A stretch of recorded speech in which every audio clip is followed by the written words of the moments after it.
اور پہلا صحابی کہنے لگا صرف تو نے محمد کا کلمہ نہیں پڑھا، باقی 20 نے بھی پڑھا ہوا ہے، صرف تو نے ہی رسول اللہ سے یہ درس نہیں لیا، باقیوں نے بھی لیا ہے، اور صرف تیرے اندر ہی جذبہ اظہار نہیں، تو ہی صرف مسلمانوں سے پیار نہیں کرتی، سارے پیار کرتے ہیں۔ وہ سیریت پھر آ گئی، اب کیا کرنا ہے، اب کیا کرنا ہے؟ امام نبوی نے لکھا ہے، وہ کہنے لگی کرنا کیا ہے، پکاؤں گی میں اور کھائیں گے 21 گھر، پھر بھی اکیلے نہیں کھائیں گے، پکاؤں گی میں اور کھائیں گے 21 گھروں کے مطابق شوربہ پکا، اور پھر برتن میں ڈال کے وہ بی بی ایک گھر کا دروازہ کھٹکھٹاتی ہے، کہتی ہے مصطفیٰ کے غلاموں نکلو باہر اور کھاؤ، اس لیے کہ جس نبی نے مجھے پیار کا حکم دیا اسی نے تمہیں بھی پیار کرنا سکھایا ہے، یہ رنگ چشم فلک نے سکھایا ہے۔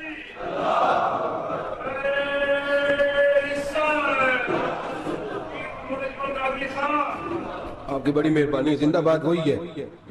جس کو اللہ رسول زندہ باد فرمائے، بڑی مہربانی، اللہ جزا دے۔ عرض یہ کرنے جا رہا تھا کہ رسول کریم صلی اللہ علیہ وسلم نے پیغام دیا امت کو، فرمایا کہ دیکھیں نا کتنے بڑے لفظ ہیں، یہ نہیں فرمایا دوزخ میں جائے گا، یہ نہیں فرمایا کہ اسے جہنم کی سزا ملے گی، میرے نبی نے فرمایا میں اسے مومن مانتا ہی نہیں،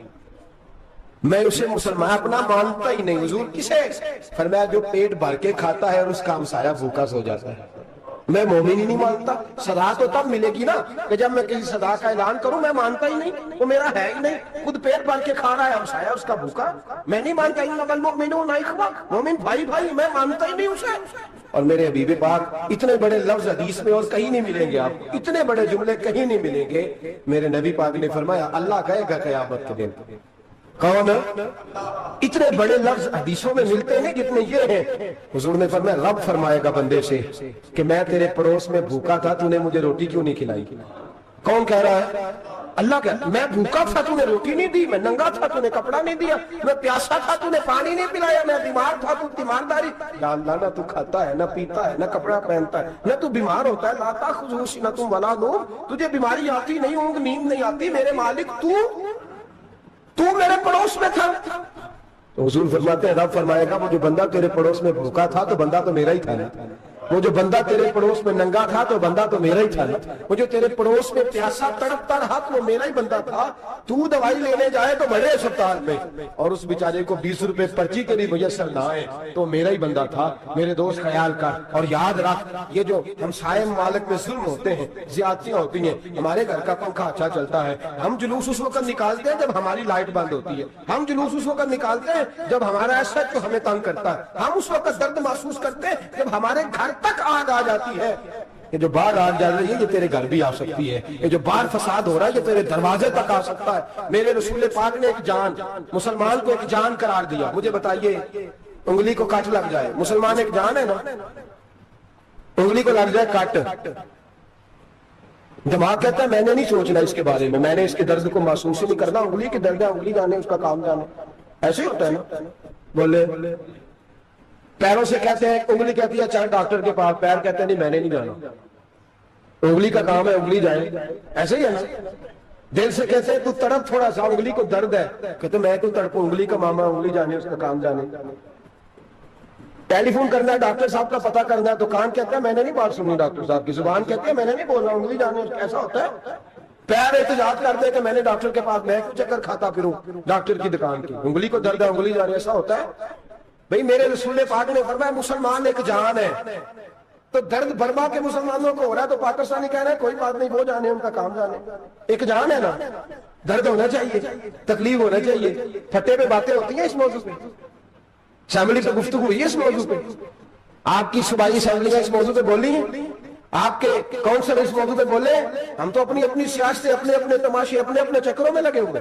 وہ دریا کے اندر سسکتے مسلمان، بنگالی کہتے ہیں ہمارے نہیں، برمی کہتے ہیں ہمارے نہیں، پاکستانی کہتے ہیں ہمارے نہیں، ترکی کہتے ہیں وہ کس کے ہیں؟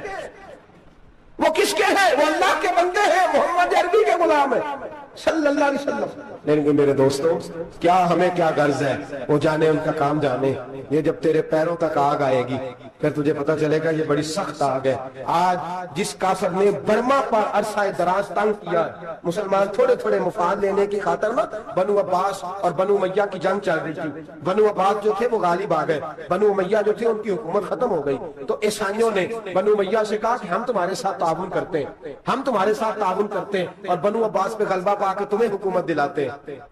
بنو امیہ بڑی جدوجہد کر رہے تھے بادشاہی کے لیے، لیکن انہوں نے کہا کہ ہم لڑ رہے ہیں، کوشش کر رہے ہیں، لیکن ہمیں کسی کافر کی مدد کی ضرورت نہیں،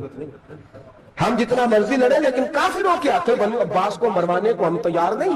ہمیں خبردار، تمہارا آپس کا معاملہ ہے، ہم خود نمٹ لیں گے، تمہیں اجازت نہیں دیتے تم اندر کودو اور کود کر کے تم فسادات پیدا کرو اور مسلمانوں کے اندر تقسیم کرو۔ میرے دوستو، مسلمان کو سوچنا چاہیے، سوچ بڑی رکھنی چاہیے، گھر کی جنگ سے نکل آ،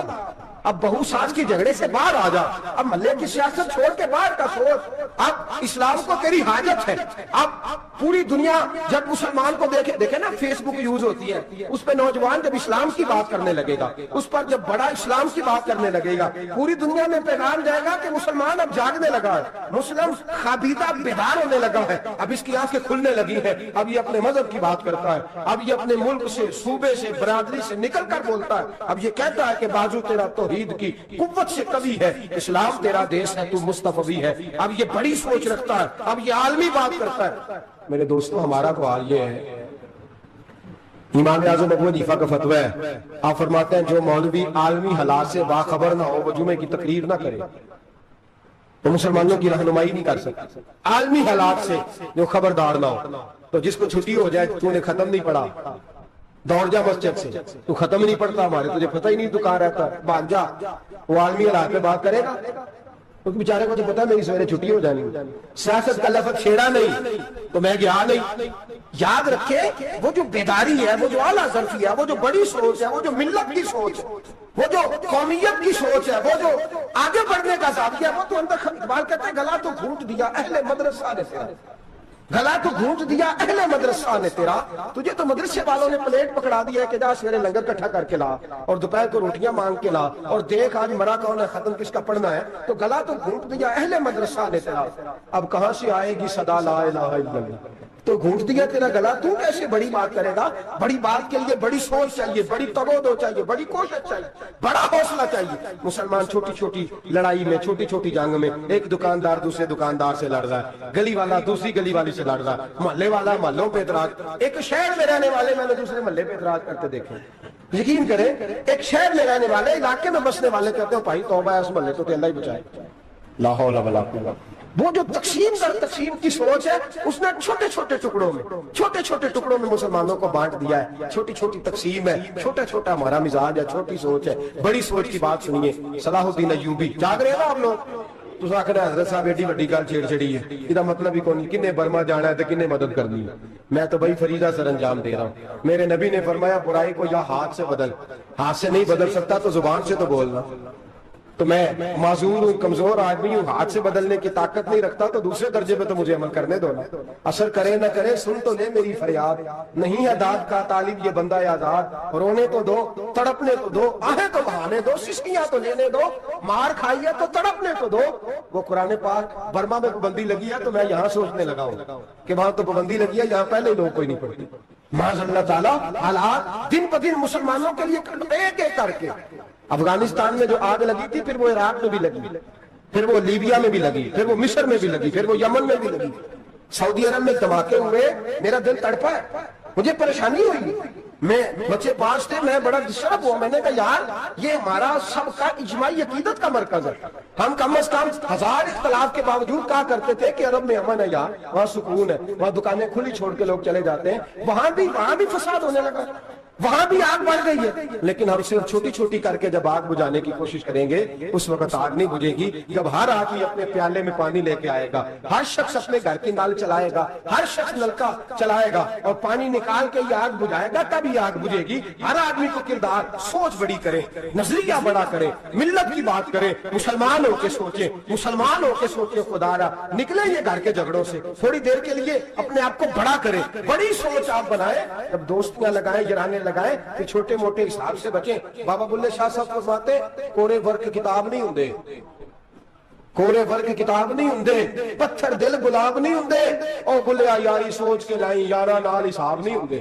پھر ذرا نکلے اس حساب کتاب سے بات، بلیا یاری سوچ کے لائیں یارا نال حساب نہیں ہوندے، پھر ذرا بڑا ذہن کرے، چھوڑے اپنے حساب، یبصرون اعلی انفسہم ولنبلونکم بشیء من الخوف والجوع ونقص من الاموال والانفس والثمرات، پھر حساب کتاب سے نکلے،